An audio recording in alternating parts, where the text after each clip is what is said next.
Hello and welcome to Food Faction. Today we're going to be making super simple Italian style meatballs called polpettes.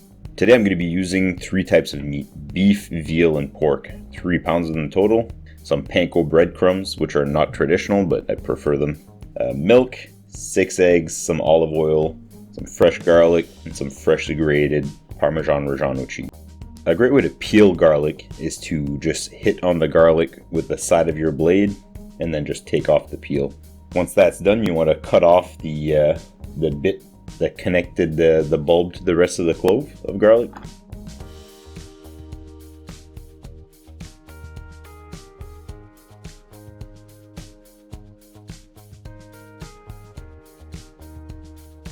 You want to finely chop the garlic to avoid having large chunks of garlic in the meatball.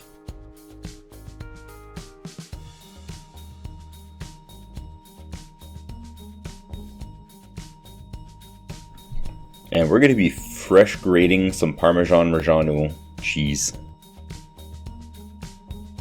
It's fine if you don't have fresh grated Parmigiano Reggiano cheese. However, it really does improve the quality and make for a nice wow factor to fresh grind it at home. You can definitely get some fresh grated on site at your grocery store as well. Alright, we're going to start preparing our meat.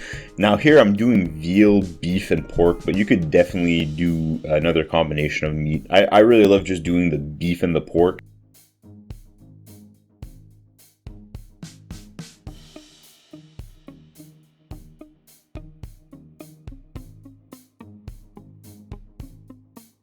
If you don't have minced pork, you can also get Italian sausages. Just cut the meat out of the casing and then mix it in with beef.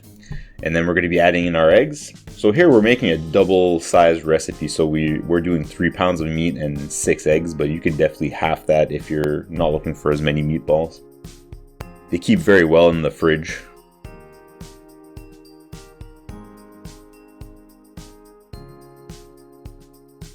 So we're going to add our garlic and add our cheese.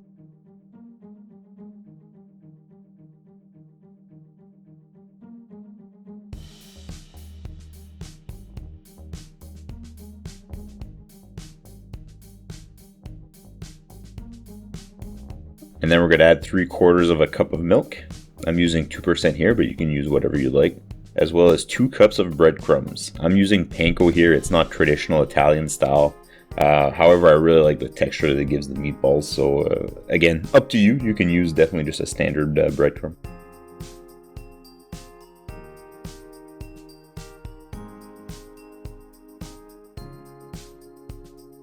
And then about 3 tablespoons of olive oil.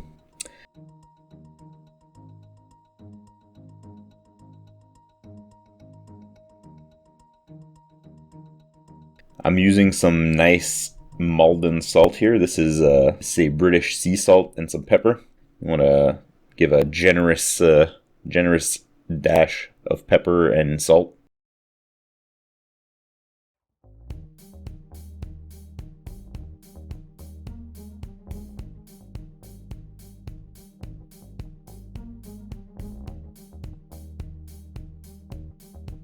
And I'm adding some onion powder here. A little bit of onion powder and garlic powder, and then you just get your hands right in there.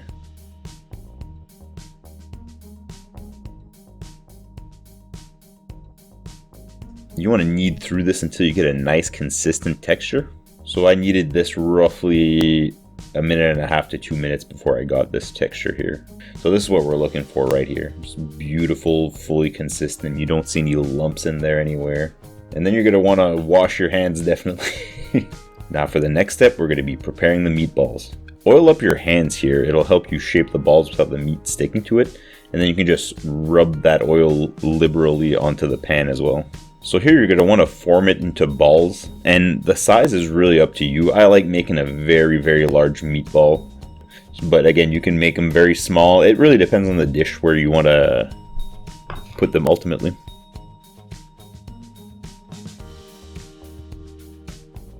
Into the oven at 350 degrees for 15 minutes. After the first 15 minutes, you can turn them around and put them in for an additional 20 minutes. Or like I'm going to do here, you can finish them off in a nice tomato sauce.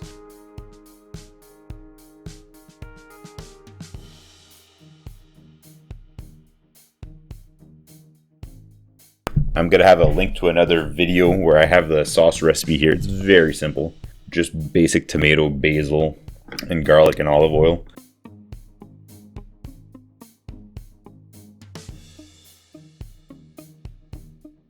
So for the meatballs, I'm just going to let them simmer on low heat for an hour, covered.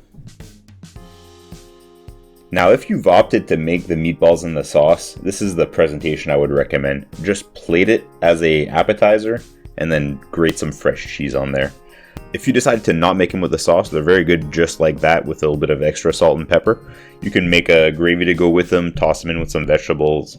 What I like to do as well is just cut them up, serve them on small buns with hamburger toppings, and serve them as mini sliders. If you have leftover meatballs in the sauce as well, it's very good the next day if you slice them up, put some cheese on top, warm them up in the microwave, and then put them on a submarine roll to have a nice Italian meatball submarine sandwich.